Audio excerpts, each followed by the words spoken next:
Gênesis no lar. Mais um evangelho do coração. Manhã de bênçãos, de oração, de intercâmbio, de troca de conhecimento, de valores espirituais. Agradecemos, Senhor, a oportunidade de estarmos juntos em torno da Tua mensagem, suplicando as bênçãos para o nosso coração, para todos os nossos familiares, amigos e os nossos irmãos em humanidade que passam por provas, por dificuldades, diante da doença, das perdas, das dificuldades materiais. Que esse nosso encontro possa significar para todos um momento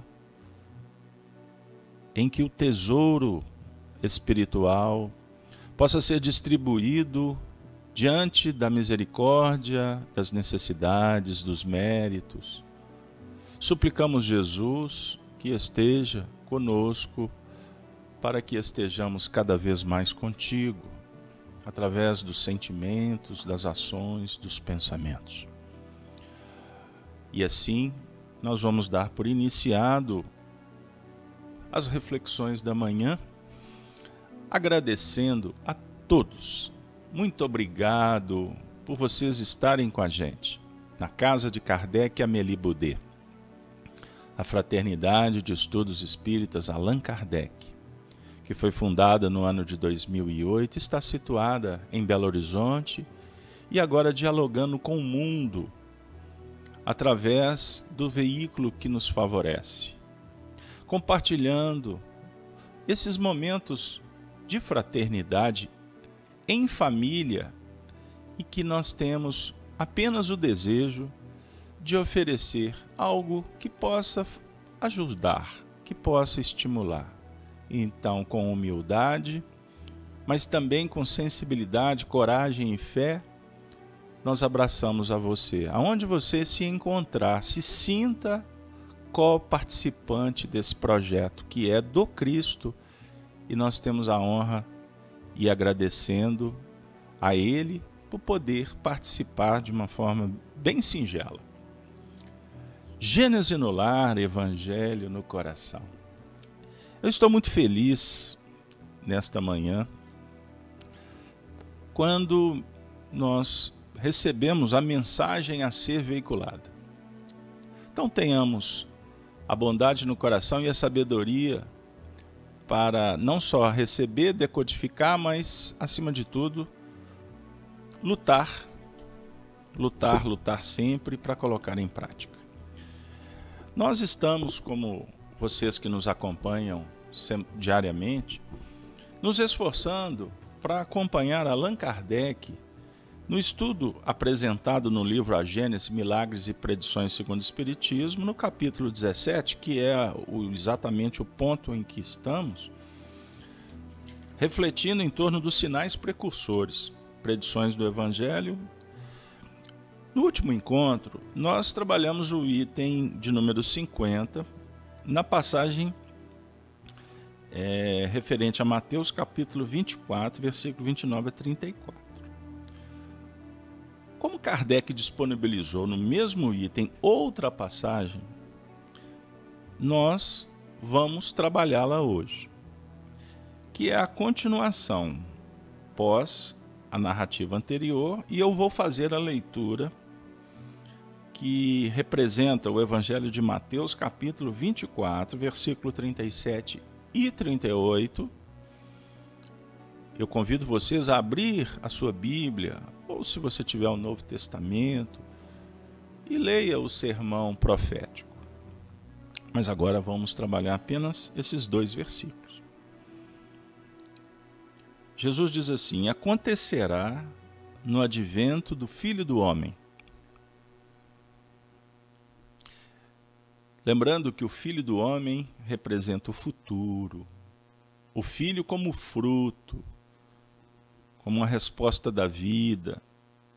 O Filho do Homem, na verdade, dialoga com o futuro da humanidade, que concorre para a perfeição, numa alusão feita por Paulo de Tarso na questão 1009 do Livro dos Espíritos: gravitar em torno da unidade divina. Para isso, 3 coisas: justiça, amor e ciência. Então nós temos um projeto: alcançar a perfeição gravitando em torno dela, procurando, sendo atraído e nos permitindo esse movimento de uma atração que vai nos auxiliar para que a gente coloque para fora o que nós temos dentro. Esse é o trabalho interior. Filho do homem, Jesus é o modelo. Nós vamos alcançar, nós vamos chegar lá. E como um grande amigo, um educador por excelência, ele nos acompanha, ensinando, oferecendo recursos, acompanhando como um grande parceiro e, ao mesmo tempo, nos alertando em torno do que nós vamos encontrar nessa jornada. Os cuidados que temos que ter. Como um professor que diz assim: se prepare, você está com dificuldade nesta matéria, você precisa de ajuda, eu estarei com você, uma aula de reforço. Cuidado, cuidado, porque não podemos vacilar. Seria mais ou menos isso. Mas continuando agora o texto. Acontecerá no advento do Filho do Homem o que aconteceu no tempo de Noé. Por quê? Como nos últimos tempos, antes do dilúvio, os homens comiam e bebiam, casavam-se e casavam seus filhos, até o dia em que Noé entrou na arca. E como não sabiam o momento do dilúvio, senão quando ele sobreveio,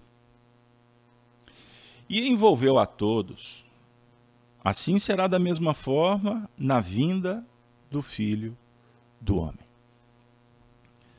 Bom, gente, é um texto que bate firme, fundo. Ele nos convida para mergulhar dentro da nossa intimidade, em busca do entendimento, mas ao mesmo tempo da compreensão da nossa realidade diante dos acontecimentos. O advento do Filho do Homem, que aconteceu no tempo de Noé, dialoga com as culminâncias dos processos evolutivos,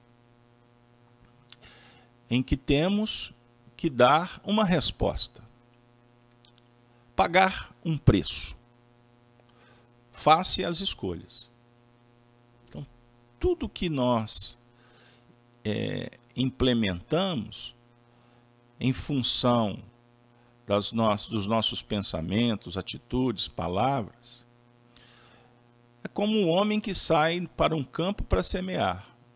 Chega um instante que temos que colher. O advento do Filho do Homem significa os processos que envolvem a conclusão, o testemunho, que temos que estar atentos, portanto, preparados, porque não basta você olhar, você tem que ter os elementos, os recursos para fazer a travessia. Então, em nível global, nós vivemos um momento chamado Tempo de Noé.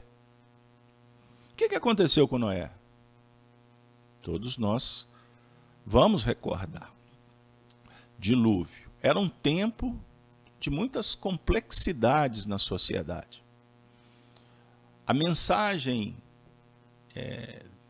da lei, sob o ponto de vista da história hebraica, as pessoas fecharam os olhos e optaram por atender apenas aos seus anseios em nível transitório. Uma vida materialista, consumista, que abriu portas para a corrupção, para a prostituição, os vícios humanos, que vão fomentando imperfeições. Deus, simbolicamente, chamou a todos no sentido de: olha, pessoal, cuidado. Sabe, o supérfluo está tomando corpo. Vocês podem se alimentar de um prato e estão se alimentando de dois. Isso vai trazer um desconforto. Mas não deram ouvidos.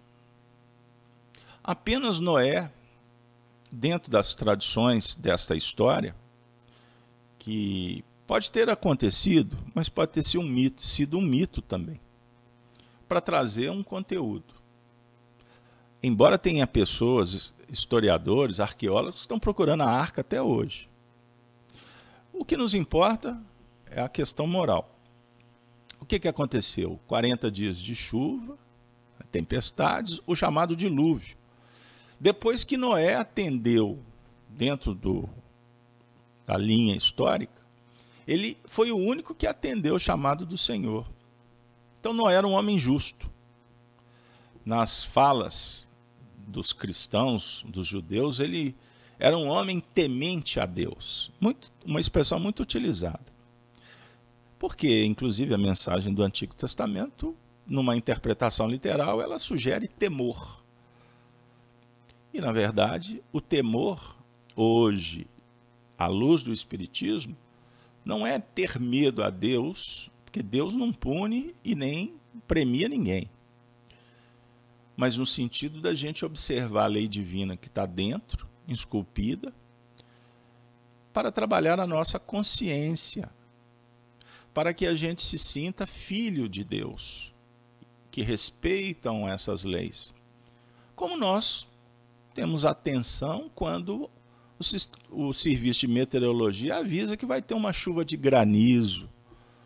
Você não vai se expor, você vai guardar o seu carro, você vai observar que hora que essa chuva possa cair. Eu pergunto para você, isso não é respeitar a lei natural? Que é uma lei divina. Então, o que está acontecendo no nosso mundo íntimo, quando desperta um sinal, vale, é importante, é produtivo prestar atenção. Então, as pessoas daquela época não deram ouvido a esses sinais, não abriram realmente os olhos. Foram alertados, mas não levaram a sério. Eu pergunto para vocês, não é o que está acontecendo no mundo atual com o advento do Espiritismo? Por exemplo, no livro A Gênese, faz um estudo da era em que vivemos.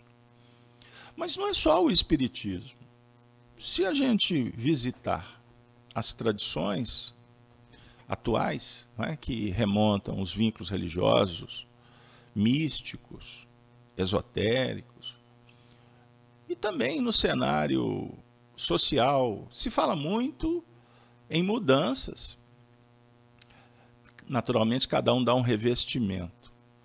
Mas o que eu quero dizer é o seguinte: as pessoas que estão caminhando supostamente com um certo nível de entendimento, e a maioria foi alertada que a gente está passando por um problema.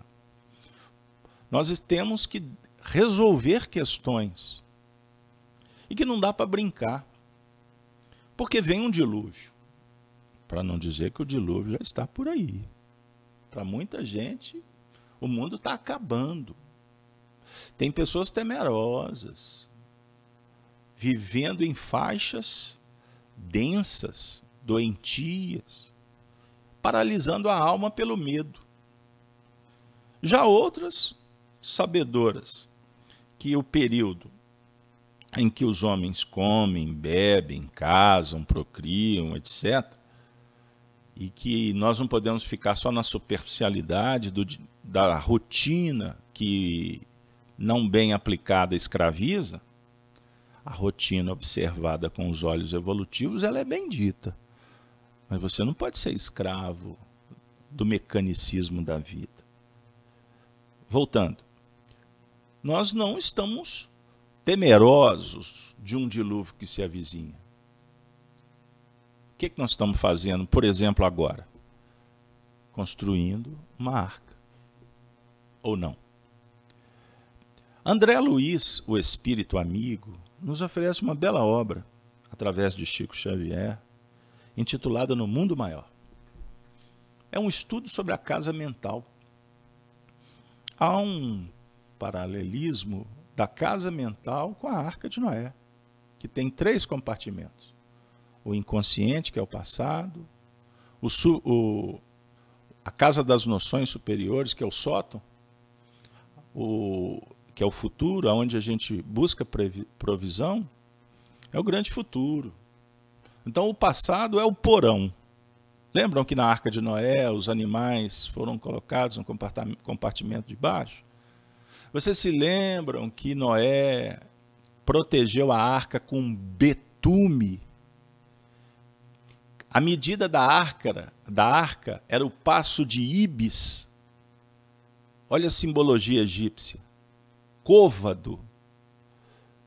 Então está falando de planejamento, está falando de proteção, está falando de arquitetura, de engenharia. Isso não é um projeto?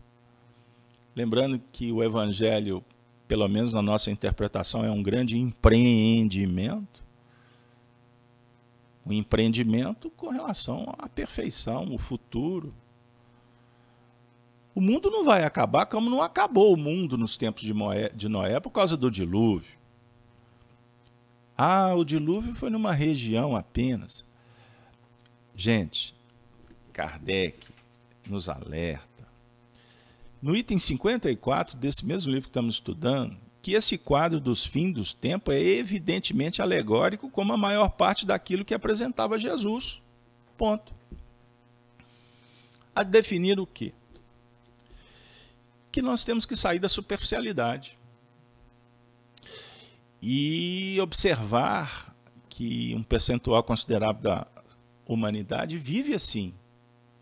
E o que é que nós podemos fazer para auxiliá-los? Uma vez que você não se realiza espiritualmente sem devolver à natureza o que ela te prodigaliza, o que ela te oferece. Carlos Alberto, mas isso é virtude, gratidão. Tá, mas a gratidão não caminha sozinha. A gratidão dialoga com o amor.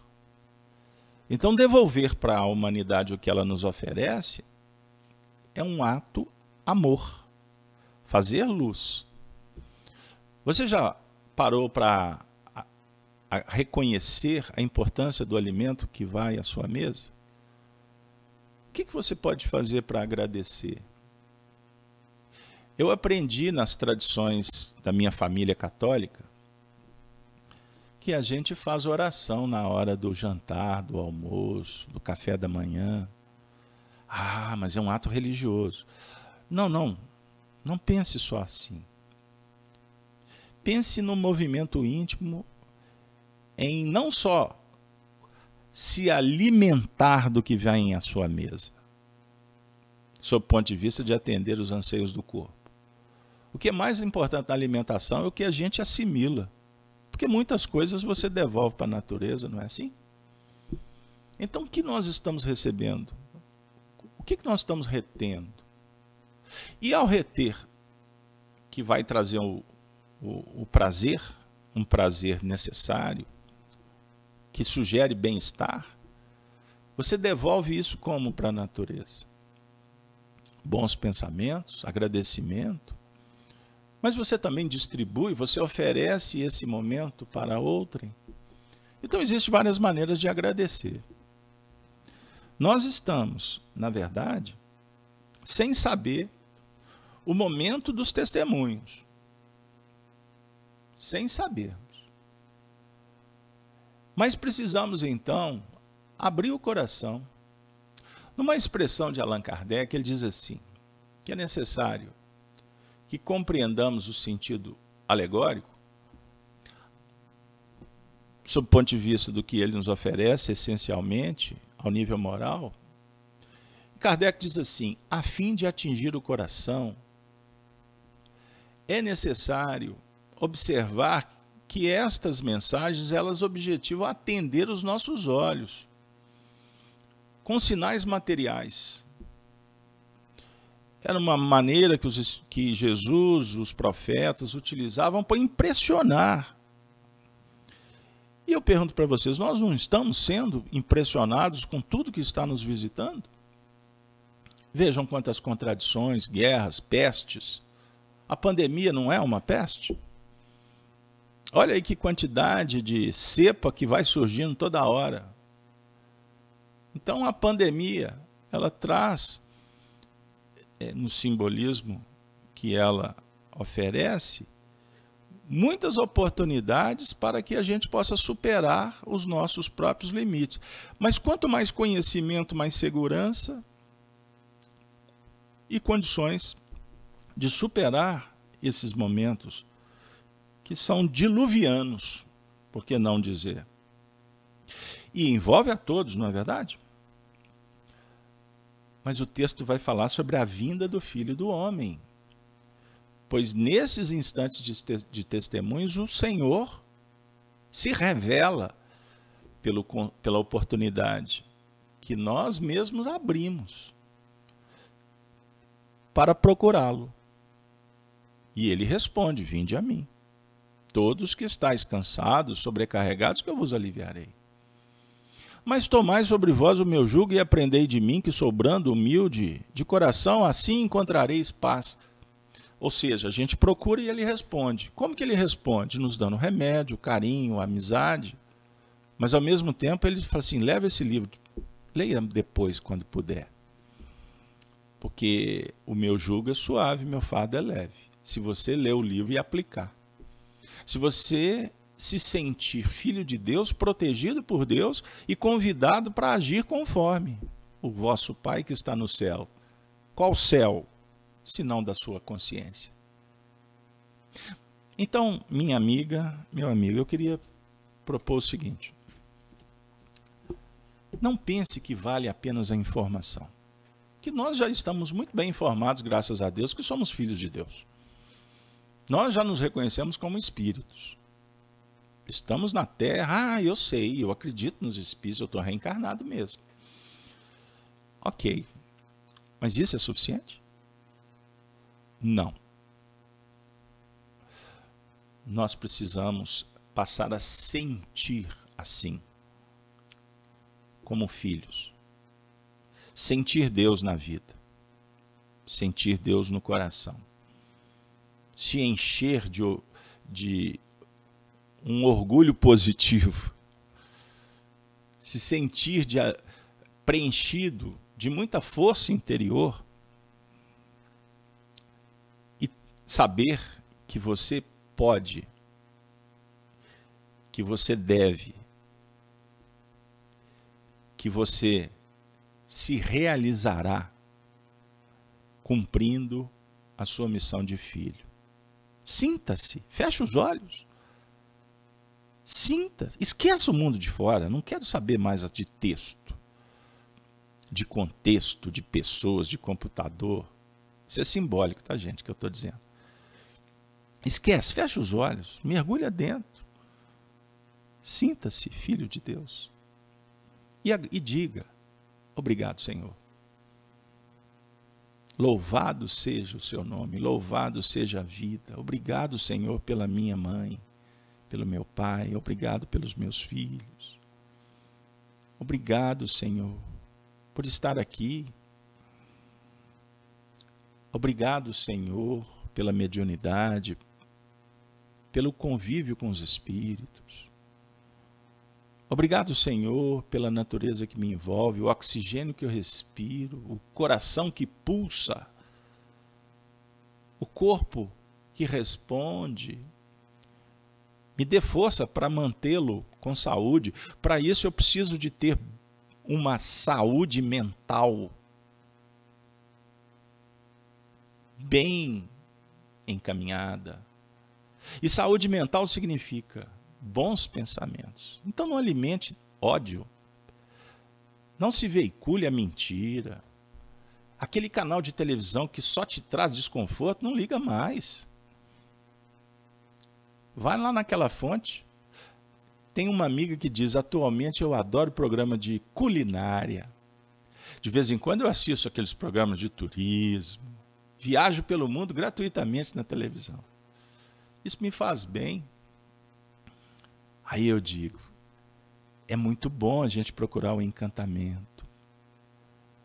Mas também assista aquele programa que fala da história. Leia um bom livro. Se você não pode ir ao teatro, assista algo. Uma peça pela internet que traga arte, que te encante. Leia aquela obra, aquele livro, aquela página que ilustra a sua mente para que você realmente se sinta responsável. Para isso nós estamos aqui, para compartilhar esse impulso, essa vontade de melhorar a vida. Se o cenário é complexo, nós temos que agradecer, mas estar atentos. Agradecer como, Carlos Alberto? É tudo difícil. Você agradeça. Comece a olhar o lado bom. Pare de dizer que o governo não serve. Ah, eu sou contra, eu sou do outro partido. Eu falei assim, então tá, então quando o seu partido estiver lá, alguém vai fazer igual? Lei de causa e efeito? Como se constrói se você torce contra o condomínio? Porque destruir o síndico é matar a gestão. Então, que você tenha as suas opiniões, faça as suas escolhas, mas que possamos pensar no todo. Nós somos um. Unidade divina. Precisamos uns dos outros. Observe que alguém se está fazendo algo que te desagrada, será que está te desagradando porque está te chamando para ver um outro lado e você insiste em não? Ou está te desagradando porque o seu escrúpulo está exagerado, o seu senso de justiça cheira violência? A diferença da justiça divina para a justiça dos homens é essa. É um ensinamento do Emmanuel, quando ele fala que a justiça dos homens cheira violência e a justiça de Deus é misericórdia. Essa é a diferença. Qual justiça eu nos vinculamos? Então, o período é para a gente verificar. Então, agora, vamos trazer para junto aquele amigo de todas as manhãs. É a equipe espiritual, que nas manhãs abre espaço para Emmanuel, outros para Meimei, Maria Dolores, André Luiz, Kardec, o nosso codificador. Em cada momento, em cada dia, nós temos uma mensagem que um mensageiro nos oferece, disponibiliza, sem pretensão, a não ser o desejo de servir. Emmanuel ofereceu um recado que veio do alto, que está no livro Vinha de Luz, intitulado Vigilância. E ele diz assim, interpretando o versículo de Jesus, fala no capítulo 24, 42 de Mateus, vigiai, pois, porque não sabeis a que hora virá o Senhor. O texto está dizendo que da vinda do Filho do Homem. Estão lembrados? Não desconecta, não. Agora Emmanuel diz assim, ninguém alegue o título de aprendiz de Jesus para furtar-se ao serviço ativo na luta do bem contra o mal, da luz contra a sombra. A determinação de vigilância partiu dos próprios lábios do Mestre Divino. Como é possível preservar algum patrimônio precioso sem vigiá-lo atentamente? O homem de consciência retilínea. Consciência retilínea dialoga com justiça, com amor e consciência. Em todas as épocas, será obrigado a participar do esforço de conservação, dilatação e defesa do bem. Traga isso para o seu universo interior, que é o que nos importa. Embora Qualquer patrimônio físico a gente tem que conservar, dilatar, em defesa da ideia. Defesa do bem é da ideia que promoveu aquele monumento. É verdade indiscutível que marchamos todos para a fraternidade universal, para a realização concreta dos ensinamentos cristãos. Todavia, enquanto não atingirmos a época em que o Evangelho se materializará na terra, não será justo entregar ao mal, à desordem ou à perturbação a parte de serviço que nos compete.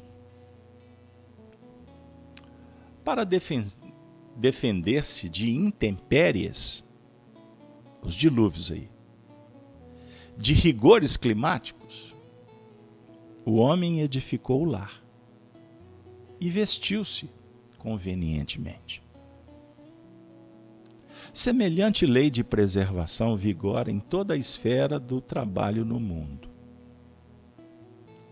As coletividades exigem instituições que lhes garantam o bem-estar e o trabalho digno,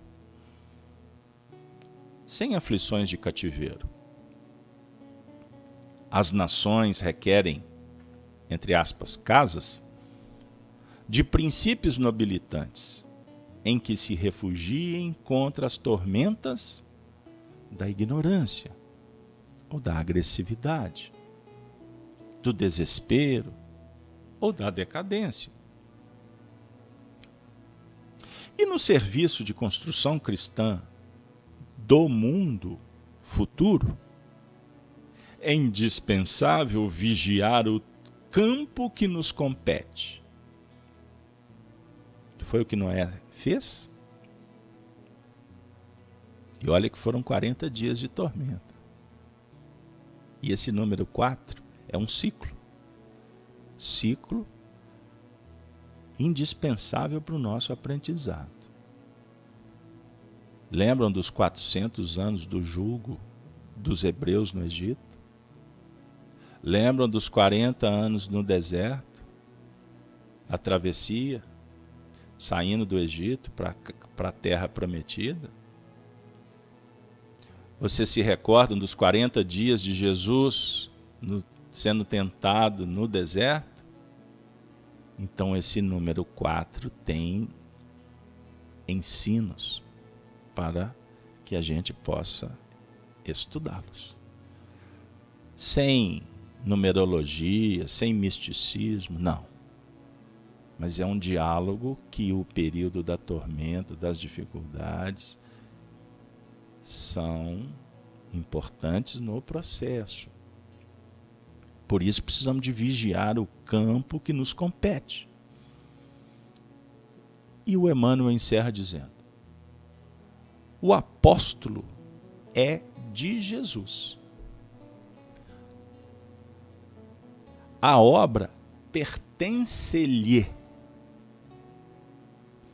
Ele virá no momento oportuno.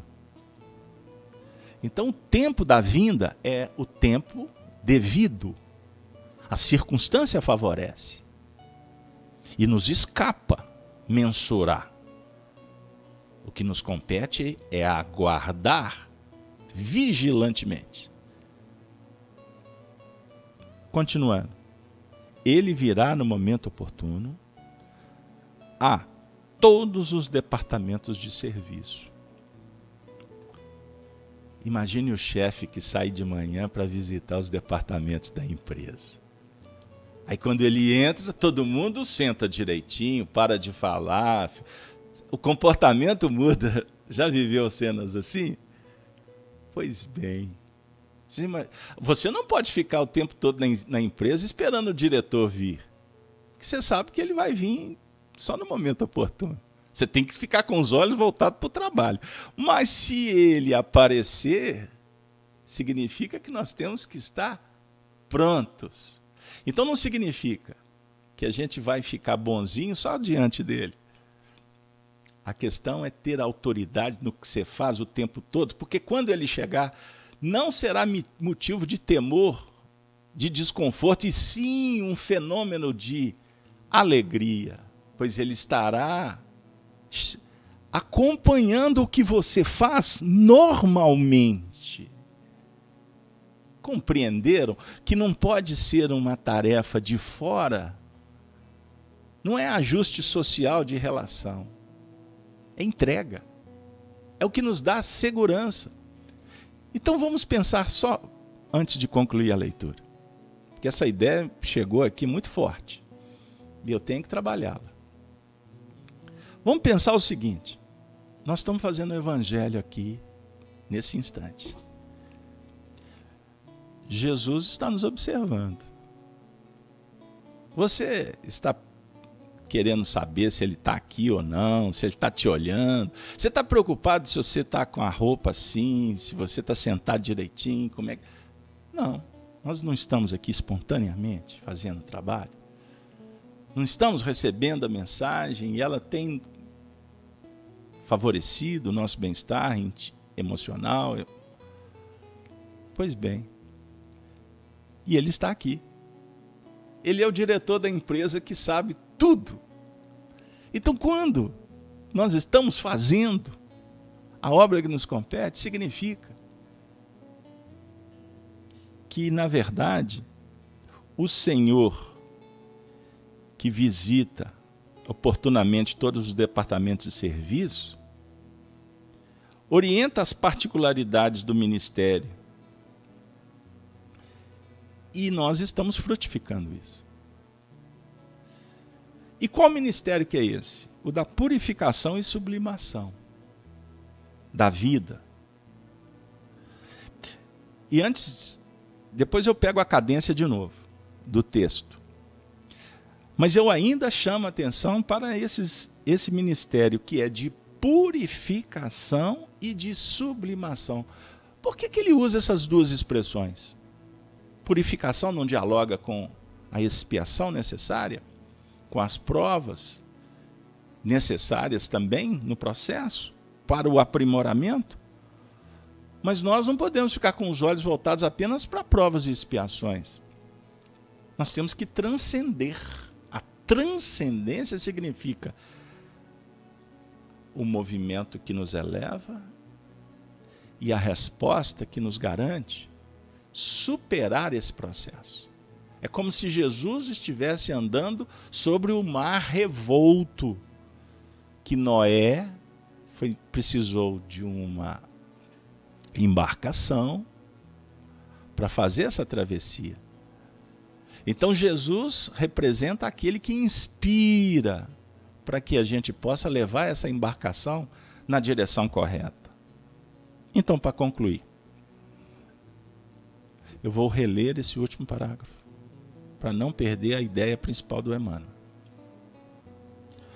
O apostolado é de Jesus, a obra pertence-lhe, ele virá no momento oportuno, a todos os departamentos de serviço, orientando as particularidades do ministério, de purificação e sublimação da vida. Contudo, ninguém se esqueça de que o Senhor não prescinde da colaboração de sentinelas.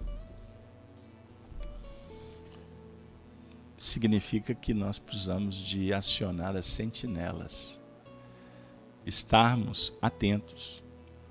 Mas não são fiscais da vida alheia.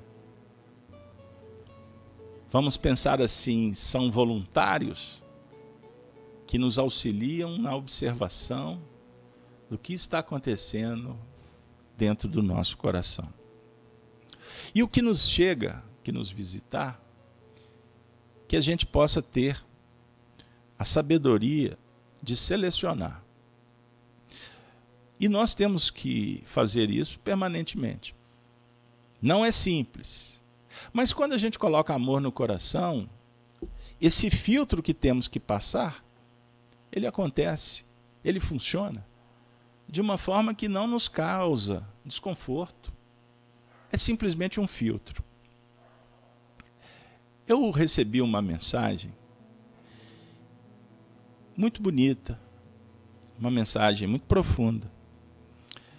E a pessoa que me enviou disse assim: espero que te faça bem. Aí eu tive a oportunidade, porque nem sempre a gente consegue, de responder dizendo: muito obrigado, porque me fez muito bem. E o compartilhamento, ele se torna responsável quando nos causa bem-estar. Quando não, é muito simples. Você não vai condenar o envio. Observar que a mensagem foi oportuna, para que você, inclusive, acionasse os mecanismos deste filtro, faça a vigilância do processo. Mas sem julgamento. No que remonta quem mandou, porque não acrescenta nada. Se chegou no seu endereço é porque é teu. Agora, se te proporcionou alegria, se alimentou os seus ideais, e se intuitivamente você se sentiu responsável por compartilhar, faça sem medo, sem culpa. Porque se o outro vai querer receber, se ele vai passar o filtro, se vai fazer o bem para ele, isso não te compete. Seria querer atender vaidades tendo respostas nesse sentido. Aquela frase que atravessou os séculos pode ser adequada aqui agora. Não se pode agradar gregos e troianos ao mesmo tempo. Querer é mera vaidade. Me recordo do filósofo estoico, imperador romano Marco Aurélio, quando no seu livro, que na verdade eram meditações e se transformou em livro, ele diz assim: querer fazer para que o mundo reconheça é desfocar da ideia central que nos motiva. É mera vaidade. Então nós fazemos pelo bem, pelo que ele significa. É justo? Vai fazer o bem? É oportuno? No crivo socrático? Faça. Bem-aventurado quem tem a coragem de fazer. Naturalmente, assumindo as responsabilidades no colher. Pois a semeadura é livre e a colheita obrigatória, dentro dos planos da evolução. Que o amor se faça, que a amizade se estabeleça, que o perdão não seja apenas uma lei da natureza de fora, mas sim da interna. Perdoemos. Inclusive, aprenda a perdoar a você mesmo. Aceita os seus limites. E agradeçamos a Deus, pois Ele aponta sempre o futuro. E eu costumo dizer, Jesus não analisa a nossa condição atual. Ele sempre projeta o Filho do Homem, que é exatamente o porto seguro que nós vamos chegar, o grande futuro. Que Deus nos abençoe e que essa mensagem possa ser guardada no coração se ela te fez bem. Coloque em prática. Sejamos todos generosos com Cristo.